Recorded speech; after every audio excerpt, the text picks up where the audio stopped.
Optical isomerism को आप bio के बच्चे बायोकेमिस्ट्री में समझते हैं और साथ में ही केमिस्ट्री के अंदर भी आप आइसोमेरिज्म के बारे में पढ़ चुके हैं।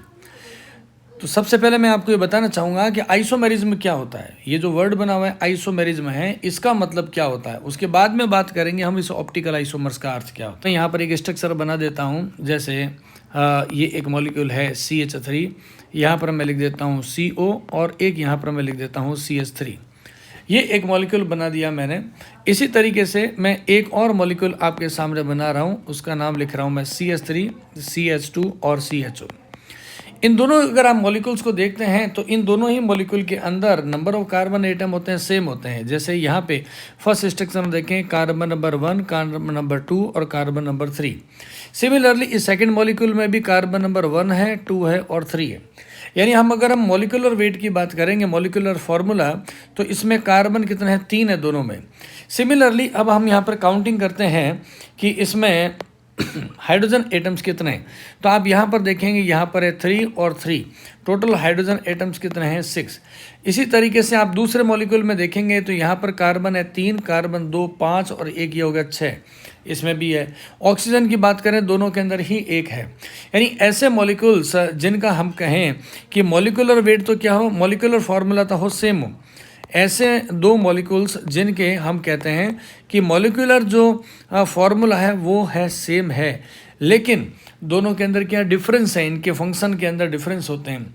तो ऐसे जो मॉलिक्यूल्स जिनका मॉलिक्यूलर फार्मूला सेम हो लेकिन उसके केमिकल प्रॉपर्टीज़ है वो डिफरेंट होती है, ऐसे मॉलिक्यूल्स को बोलते हैं आइसोमर्स बोलते हैं। लेकिन आज जो हम यहाँ पर जो टॉपिक शुरू करना चाह रहे हैं उसका नाम है ऑप्टिकल आइसोमेरिज्म। ये आइसोमेरिज्म का ही एक इम्पॉर्टेंट पार्ट है जिसको हम कहते हैं स्टीरियो आइसोमर्स की एक ब्रांच है। उसी को आज हम डिटेल में समझने की कोशिश करेंगे कि ये कैसे होते हैं। तो सबसे पहले आप इसकी डेफिनेशन को समझिए। The optical isomers is a fundamental concept in the organic chemistry where the molecules can exist in the different spatial arrangement.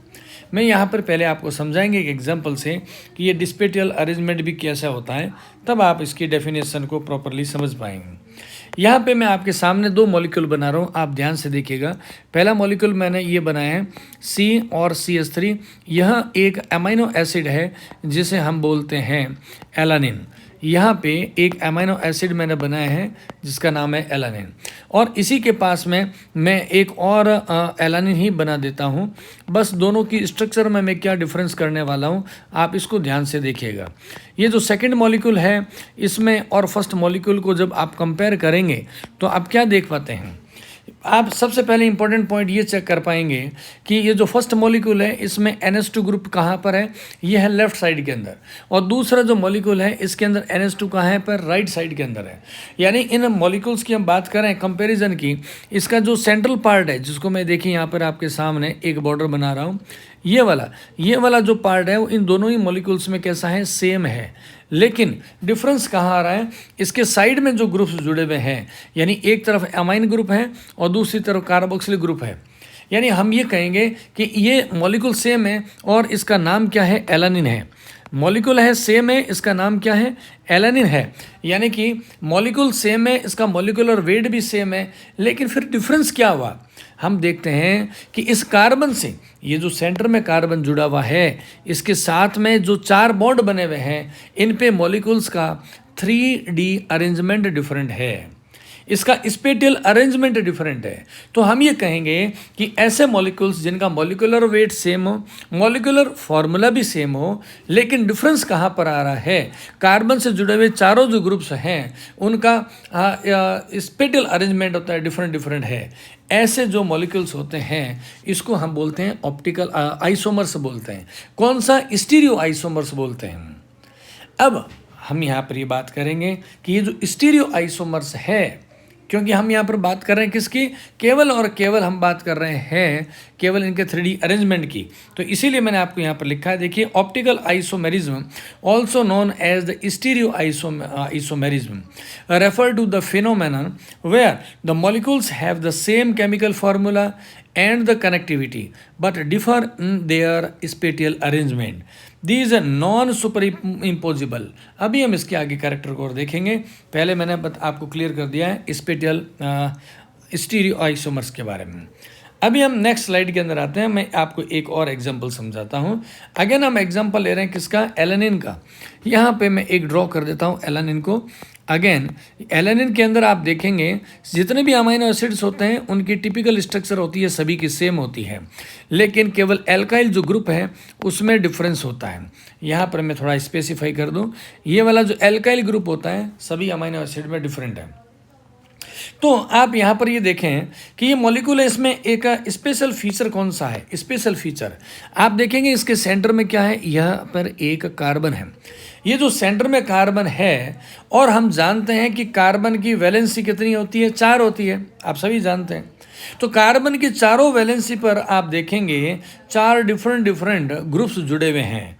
कौन कौन से, यहाँ पर देखें कार्बन के एक तरफ लिखा हुआ है NH2 को, दूसरी तरफ कौन बॉन्डेड है, कार्बोक्सिल ग्रुप है, तीसरी तरफ है ये हाइड्रोजन बॉन्डेड है, और चौथी तरफ तो है ये CH3 और मिथाइल ग्रुप, जिसको हम क्या बोलते हैं, ये एक एल्काइल ग्रुप है। यानी ऐसा कार्बन जिसकी चारों ही वैलेंसी 4 डिफरेंट ग्रुप्स के साथ में सेटिस्फाइड होती है, ऐसे हम कार्बन को क्या बोलते हैं, कायरल कार्बन बोलते हैं, कायरल कार्बन बोलते हैं, या हम इसको कह सकते हैं एसिमेट्रिकल कार्बन, इसको हम एसिमेट्रिकल कार्बन भी बोलते हैं, असममित कार्बन कहते हैं। तो वे सभी मॉलिक्यूल्स जिसमें एटलीस्ट 1 ये एसिमेट्रिकल कार्बन होता है, ऐसे मॉलिक्यूल्स को हम बोलते हैं ये ऑप्टिकल आइसोमर्स होते हैं। क्यों, अभी और इसकी नेचर को देखते हैं कि यहाँ पर ऑप्टिकल वर्ड क्यों लगा गया है। तो पहला यहाँ पर जो मैंने इंपॉर्टेंट आपको फीचर समझाया है किसका, कि ये जो ऑप्टिकल आइसोमर्स हैं इसके अंदर क्या होगा, एटलीस्ट 1 एक एसिमेट्रिकल कार्बन होता ही होता है। आप सभी जानते हैं कि प्रोटीन के स्ट्रक्चर में आपने पढ़ा हुआ है प्रीवियस क्लासेज में कि there are 20 types of the proteins amino acids which participates in the protein synthesis process during the translation. लेकिन इस 20 अमीनो एसिड में केवल और केवल एक ग्लाइसिन ऐसा है जिसमें एसिमेट्रिकल कार्बन नहीं होता है। यहाँ पर मैं एक स्ट्रक्चर बना देता हूँ ग्लाइसिन की। यहाँ पर एक तरफ होता है कार्बोक्सिल ग्रुप, दूसरी तरफ कौन सा होगा, NH2 ग्रुप होता है। यहाँ पर आप क्या देखेंगे इसमें कि यहाँ पे एक तरफ है हाइड्रोजन और दूसरी तरफ भी है हाइड्रोजन, यानी कार्बन की जो चारों वैलेंसी है वो प्रॉपरली डिफरेंट ग्रुप्स के साथ में सेटिस्फाइड नहीं है। इसलिए हम इस कार्बन को क्या बोलते हैं, हम इस कार्बन को बोलते हैं सिमेट्रिकल कार्बन। तो हम ये कहेंगे कि ग्लाइसिन, ये जो मॉलिक्यूल मैंने बनाया है इसका नाम क्या है, इसका नाम है ग्लाइसिन है। ग्लाइसिन 20 अमीनो एसिड में एक ऐसा अमीनो एसिड है जो ऑप्टिकल आइसोमेरिज्म को शो नहीं करता है। मल्टीपल चॉइस में ऑब्जेक्टिव क्वेश्चंस में पूछा जा सकता है। तो यहाँ पर हमने सबसे पहला इंपॉर्टेंट बात क्या की है कि जितने भी ऑप्टिकल आइसोमर्स होते हैं उन सभी के अंदर क्या होगा, इन सभी में एक एसिमेट्रिकल कार्बन होता है। सेकंड कैरेक्टर की हम बात करते हैं। Second character very important character, मैं यहाँ पर अगेन एलानिन को ड्रॉ कर रहा हूँ। एलानिन में मैंने कहा there is a methyl group in place of the alkyl group and rest of the important functional group that are present in the all amino acid that are amine group and the carboxyl group. Again, I am here also making the structure of another alanine molecule, but in this time I am just replacing the positions of the carboxyl group and the amine group. Then what is the difference between these two structures? आप इसमें देख पाएंगे अगर मैं इसको दोनों को separate कर देता हूँ। यहाँ पे आपके सामने 2 स्ट्रक्चर्स है, इन दोनों में डिफरेंस क्या है। पहली जो स्ट्रक्चर है इसमें आप देखें और दूसरे को ये ऐसा दिखता है जैसा कि हम अपने आप को किसी मिरर में देखते हैं। तो इन स्ट्रक्चर्स को हम क्या कहेंगे, ये स्ट्रक्चर्स हैं मिरर इमेज फॉर्म में होती है। ओके, मिरर इमेज फॉर्म के अंदर होती है। तो ऑप्टिकल आइसोमर्स का पहला मैंने इंपॉर्टेंट कैरेक्टर बताया कि all the optical isomers has at least 1 asymmetrical carbon and another important feature of optical isomers is they are the mirror image to each other, ऐसे जैसा कि आप इसमें देख रहे हैं, है ना। तीसरा इंपॉर्टेंट फीचर क्या आ रहा है, अगर मैं इस पहले मॉलिक्यूल को शिफ्ट करता हूँ दूसरे मॉलिक्यूल के ऊपर। यानी कि ये वाला जो पहला मॉलिक्यूल है, देखिए यहाँ पर मैं बात करूँ, इसको एक बार नंबर लगा देता हूँ मैं। ये वाला है नंबर 1 मॉलिक्यूल है, इसको मैं उठा करके रख देता हूँ कहाँ पे, इस 2 नंबर मॉलिक्यूल में। तो क्या डिफरेंस आएगा और क्या सिमिलरिटी आएगी उसी को हम समझते हैं। मैंने कहा कि जब इसे उठा के मैं इस फर्स्ट मॉलिक्यूल को सेकंड के ऊपर रखूंगा तो एग्जैक्टली मिथाइल ग्रुप आ जाएगा, मिथाइल की पोजीशन पे ले लेगा। सिमिलरली यहाँ पर जो सेंटर में कार्बन है वो कहाँ चलेगा, एग्जैक्टली इस कार्बन के ऊपर आ जाएगा। और ये जो हाइड्रोजन है वो भी कहाँ आ जाएगा, इस हाइड्रोजन के ऊपर आ जाएगा। लेकिन डिफरेंस कहाँ जाएगा, अगेन देखिए मैंने कहा ये जो NH2 ग्रुप है, जब हम इस स्ट्रक्चर को उठा के दूसरे के ऊपर रखने की कोशिश करेंगे तो ये NH2 कहाँ चला जाएगा, ऐसी पोजीशन में NH2 चला जाएगा कार्बोक्सिलिक ग्रुप के ऊपर। तो ये जो नेचर है, इसीलिए हम इसको कहते हैं कि ये जो ऑप्टिकल आइसोमर्स होते हैं इनको हम क्या नहीं कर सकते हैं, हम कहेंगे cannot be superimposed to each other, cannot be superimposed, एक दूसरे के ऊपर हम इसको नहीं रख सकते हैं। ये 3 बेसिक फीचर होते हैं in all types of the optical isomers. First character is the asymmetrical carbon, the presence of chiral center, and other is these molecules are the mirror image to each other. And third important feature of the all optical isomers is they cannot be superimposed to each other. ये जो basic features होते हैं सभी amino acids में, except the glycine, because glycine has asymmetrical carbon, क्योंकि उस glycine का जो सेंट्रल कार्बन होता है उसमें 2 हाइड्रोजन जुड़े रहते हैं जो उस कार्बन को सिमेट्रिकल बना देते हैं। यहाँ पे मैं और कुछ इंपॉर्टेंट फीचर की बात करना चाहूँगा कि क्या क्या ऑप्टिकल आइसोमर्स के कैरेक्टर्स हैं। यहाँ पर देखिए मैंने क्या लिखा है, the number of the all optical isomers is the 2 power n, 2 की पावर n है। यहाँ पर n क्या है, n का मतलब होता है नंबर ऑफ एसिमेट्रिकल कार्बन। यहाँ पर लिखा हुआ है 2 लिखा हुआ ना, 2 n जो लिख रखा है, n का मतलब क्या होता है, नंबर ऑफ एसिमेट्रिकल कार्बन, या जिसे मैं कह देता हूँ कायरल कार्बन। इस पे कायरल कार्बन किसी मॉलिक्यूल्स में जितने होंगे उतने ही उसको आप स्क्वायर में कर देंगे तो ये बन जाएगी इसके नंबर ऑफ ऑप्टिकल आइसोमर्स। मैं इसको ज़रूरी नहीं है कि अमीनो एसिड के एग्जांपल से ही आपको इसको समझाएं, मैं आपको एक अदर कोई एग्जांपल दे देता हूँ, उससे आप समझ पाएंगे कि नंबर ऑफ ऑप्टिकल जो आइसोमर्स होते हैं वो कैसे बनते हैं। यहाँ पे एक काम करते हैं, पहले इसको मैं क्लीन कर देता हूँ एक बार के लिए, यहाँ पे स्पेस बना देता हूँ।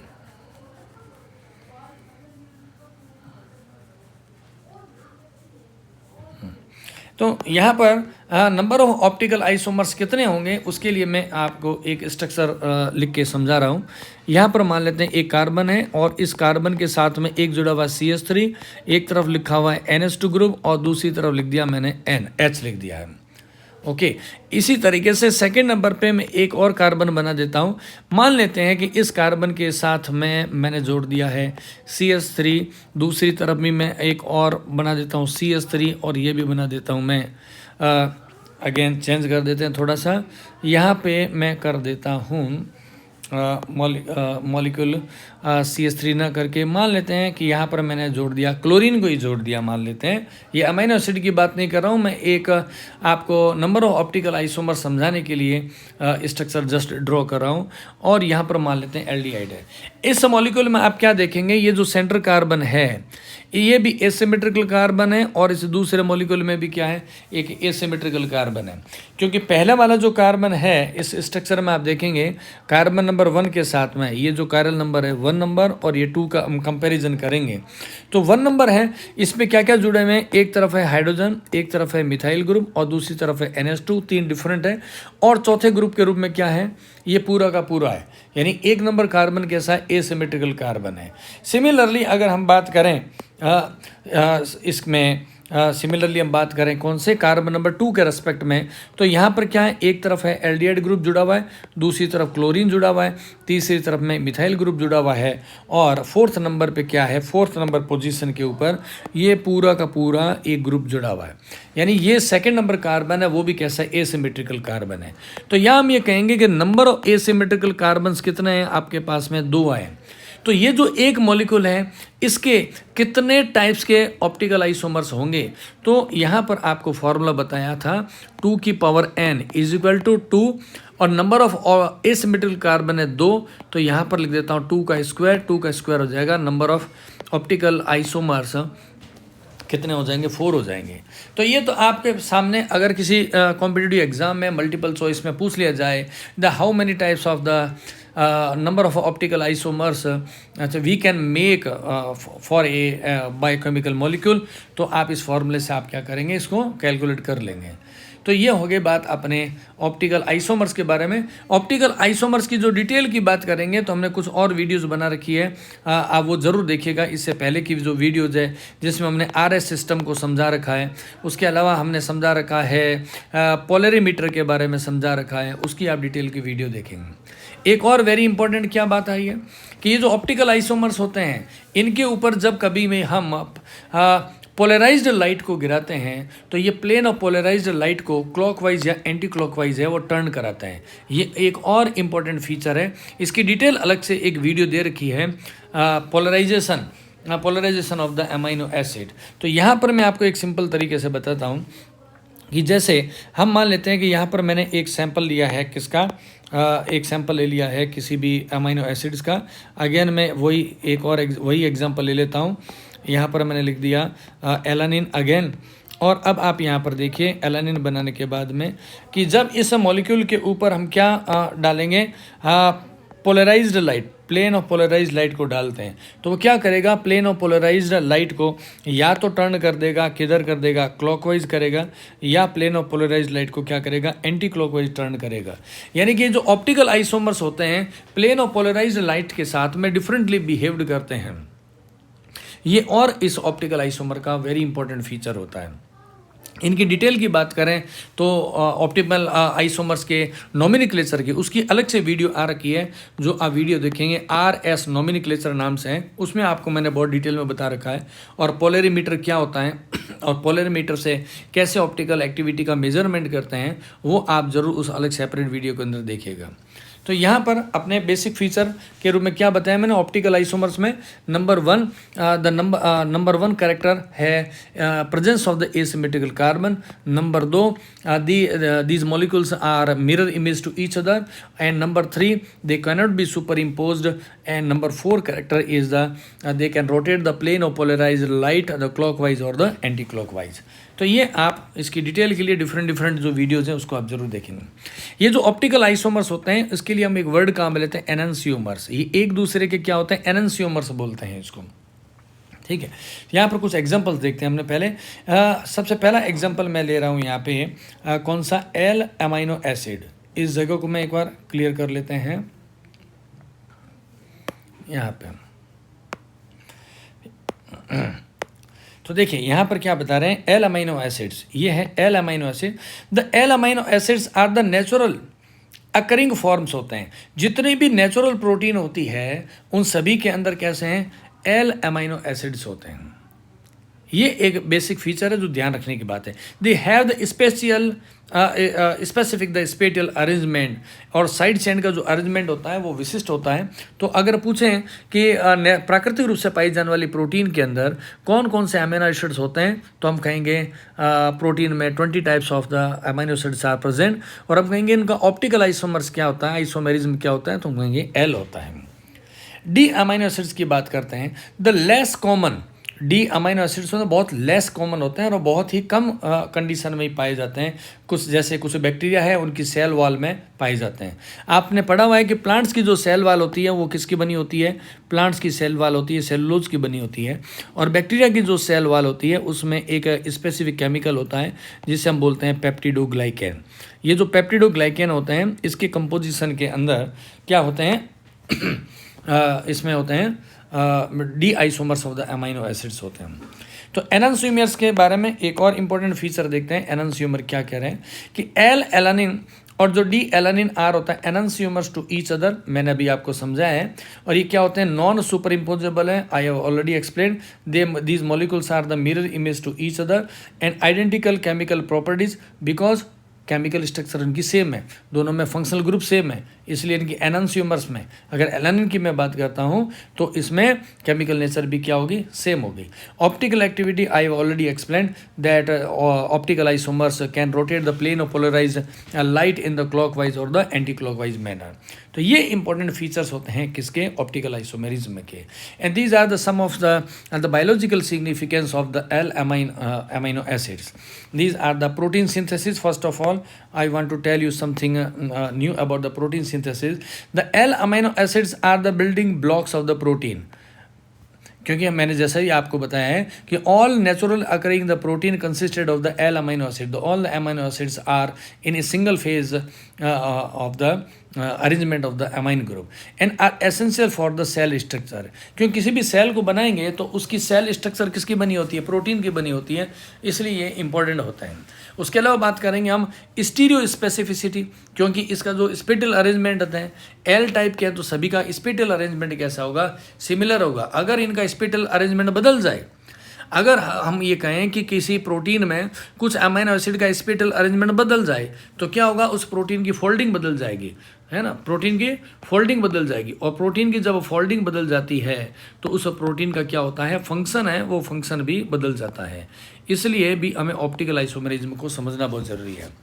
स्ट्रक्चरल इंटीग्रिटी के लिए the predominance of the L amino acids in the protein ensure the proper folding and the stabilization of their 3-dimensional structure, which is the vital for their biological function, because we all know that the proteins which control the metabolic activity in our body is called as the enzymes. All the enzymes are made of the proteins, and we all know the enzymes has the specific function due to the presence of active site। हर एक enzyme में क्या होती है, हम जानते हैं कि एक होती है एक्टिव साइट होती है, और उस एक्टिव साइट का अगर अरेंजमेंट बदल जाता है due to the changes in the conformation in the protein packing, तो उसके फंक्शन बदल जाएंगे तो मेटाबॉलिक एक्टिविटी है वो डिस्टॉर्टेड हो जाती है और अवरुद्ध हो जाती है। इसी तरीके से आप देखेंगे मेटाबॉलिक पाथवे की, जैसा मैं आपको बता रहा हूँ कि अगर एंजाइम्स हैं वो विकृत हो जाएंगे तो हमारे बॉडी में होने वाली जैव रासायनिक अभिक्रियाएँ हैं वो एक दूसरे से अवरुद्ध हो जाती है। इसलिए हमें ऑप्टिकल आइसोमेरिज्म को पढ़ना बहुत ज़रूरी होता है। यहाँ पर कुछ और इम्पोर्टेंट फैक्टर आ रहे हैं। पहला है racemic mixer and their properties. What is the mean of the racemic mixer? The racemic mixer is the mixer of 2 kinds of optical isomers. जैसे हमने कहा कि जो ऑप्टिकल आइसोमर्स होते हैं, वन टाइप के optical isomers are able to rotate the plane of polarize light into the clockwise manner and its optical isomers can rotate the plane of polarized light into the anti-clockwise manner। तो ये जो molecules होते हैं, isomers होते हैं, different optical activity show करते हैं plane of polarize light को। लेकिन आप ऐसे 2 आइसोमर्स को आपस में मिक्स कर दें, यानी कि एक आइसोमर है जो कि एल है और दूसरा आइसोमर है डी है, इनके सॉल्यूशन को मिक्स कर देंगे तो जो मिक्सर आएगा उसे हम क्या बोलेंगे, उसे हम बोलेंगे रेसेमिक मिक्सर। तो यहाँ पर आप देखें, a racemic mixer is an equal combination of the left handed and the right handed enantiomers of a chiral molecule. यानी कोई भी जो ऑप्टिकल आइसोमर्स है उसका एक आइसोमर है प्लेन ऑफ पोलराइज्ड लाइट को लेफ्ट हैंडेड और दूसरा राइट हैंडेड टर्न करता है, ऐसे का जो मिक्सर को बना देते हैं उसको हम बोलते हैं रेसेमिक मिक्सर। ये इसकी डेफिनेशन है।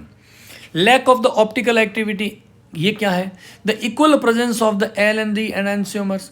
अरे सोचने की बात है, जब एक molecule plane of polarized light को लेफ्ट साइड में यानी क्लॉकवाइज में, मान लेते हैं क्लॉकवाइज में टर्न करा रहा है और उसका आइसोमर करा रहा है उसको एंटी क्लॉकवाइज, तो दोनों के मिक्सर को मिला देंगे तो क्या होगा, lack of the optical activity. फिर वो प्लेन ऑफ पोलराइज्ड लाइट को किसी भी डायरेक्शन में रोटेट नहीं कर पाएंगे और उसकी वैल्यू ऑप्टिकल एक्टिविटी कितनी हो जाती है, नेट 0 हो जाएगी। बायोलॉजिकल एप्लीकेशन की बात करते हैं। The racemic mixture can have the very different biological effects as compare to the pure enantiomer as enzyme. क्योंकि अगर हम बात करें कि डिफरेंट के जो ऑप्टिकल एक्टिविटी होती है मॉलिक्यूल्स में अलग अलग होंगे तो उनकी ऑप्टिकल बिहेवियर अलग आएगा, लेकिन रेसेमिक मिक्सर की कंडीशन में आएंगे तो ऑप्टिकल एक्टिविटीज़ की 0 हो जाएगी, तो वो बायोलॉजिकल एक्टिविटीज़ को प्रभावित कर देते हैं। Separation technique, how can we separate such kind of the molecules? जबकि इसके अंदर आप देखते हैं कि ऑप्टिकल आइसोमर्स का मॉलिक्यूलर वेट सेम होता है, तो इसको जो नेचुरल जो आपने प्रीवियस क्लासेज में सेपरेशन के मेथड पढ़े हैं उससे हम इसको सेपरेट नहीं कर पाते हैं। इसके सेपरेशन के लिए 3 बेसिक टेक्निक्स काम में लेते हैं। पहला है कायरल क्रोमेटोग्राफी, दूसरा फ्रैक्शनल क्रिस्टलाइजेशन और तीसरा है एंजाइमेटिक रिजोल्यूशन। अभी हम इसको नेक्स्ट स्लाइड के अंदर इजीली क्लियरली समझ पाएंगे कि what is the exact these techniques are saying. The first of all, the important technique is the chiral chromatography. What is the mean of the chromatography? Chromatography आपने previous classes में कर रखी है, separation का method, उसको मैं detail में नहीं जाऊँगा। जो पीजी के बच्चे हैं उन्होंने तो बीएससी के अंदर प्रैक्टिकल में किया हुआ है क्रोमेटोग्राफी के बारे में। तो यहाँ पर मैं आपको केवल इतना सा बता दूँगा, ये क्रोमेटोग्राफी वर्ड का मतलब होता है क्रोमेटो का मीन्स होता है कलर होता है, और ग्राफ का मतलब आप जानते हैं प्लॉटिंग करना होता है। तो जब डिफरेंट टाइप के जो अमाइनो एसिड्स का एक मिक्सर होता है उसको सेपरेट करने का जो टेक्निक होती है उसको हम बोलते हैं chromatography. The chromatography is a technology by which we can separate the different molecules.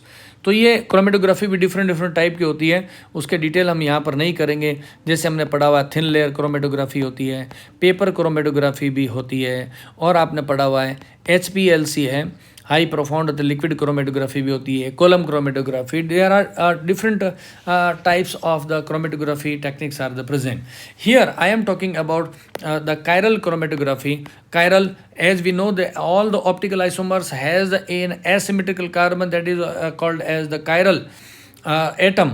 Such chiral molecules को सेपरेट करने की जो टेक्निक है उसी का नाम क्या है, कायरल क्रोमेटोग्राफी है। सेकेंड वाली बात होती है, अगला पॉइंट आ रहा है अपना क्रिस्टलाइजेशन के बारे में। देखिए हर मॉलिक्यूल होता है, उसकी क्रिस्टलाइजेशन यानी कि क्रिस्टल बनाने के जो टाइमिंग डिफरेंट होती है।